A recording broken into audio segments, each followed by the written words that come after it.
This is an update on our splits that we did of hive number 6. We ended up with 2 splits. They were done about 4 days apart. Hive, or the nuke box 6A, already had a queen cell in it, and a small number of bees and food. And when we checked it a week later, it had a second swarm cell in. Didn't look that brilliant. Wasn't sure how good it would turn out. You can see what I'm looking at there are a couple of queen cups. They're just practice cups, but there is no queen in 6A when we went in to inspect. Lots of honey and nectar has been brought in, and lots of pollen.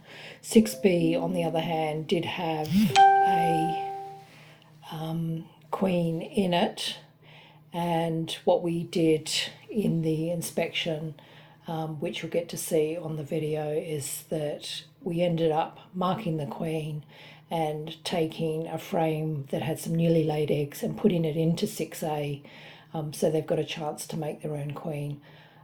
You need eggs that are less than 3 days old to make the best queen cells, and for the bees to have the best chance to survive with a new queen as such. So what I was doing on the last few frames there was just going through, inspecting the frames, looking at what was there, and we worked out that it's likely to have been a worker bee was laying in there in the absence of a queen.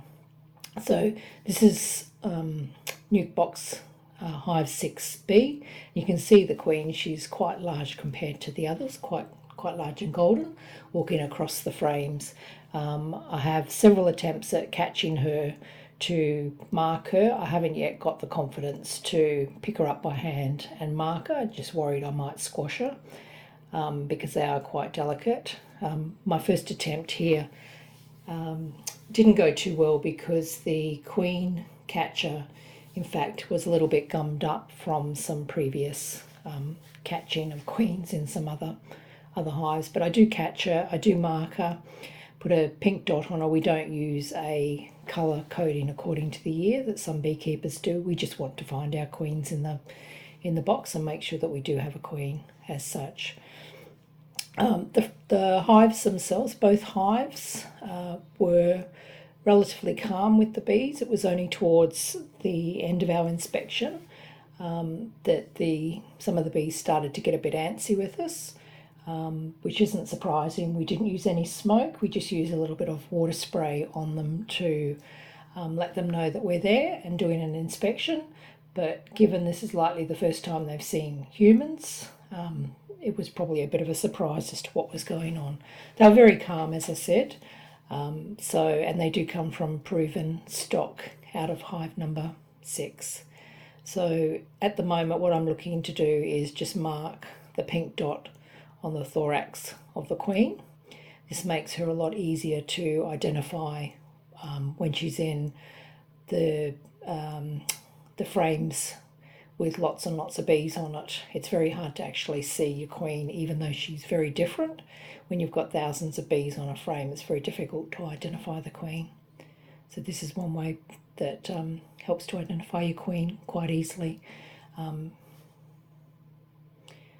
what I do here is basically I proceed to put the queen aside. I take out the frame that has the newly laid eggs on it, and I put that back into hive 6A so that they can then make their own queen.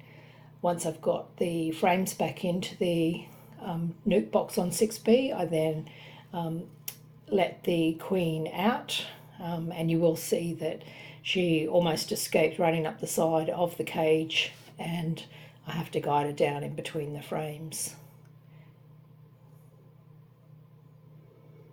Everything's done at a gentle, measured pace so as not to disturb the queen and the bees too much.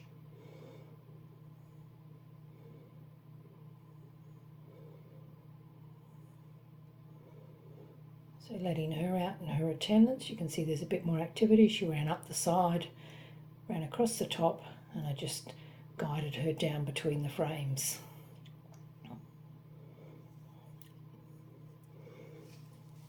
And this is just inserting the frame with the bees and the newly laid eggs from 6B into the 6A nuke box to let them make their own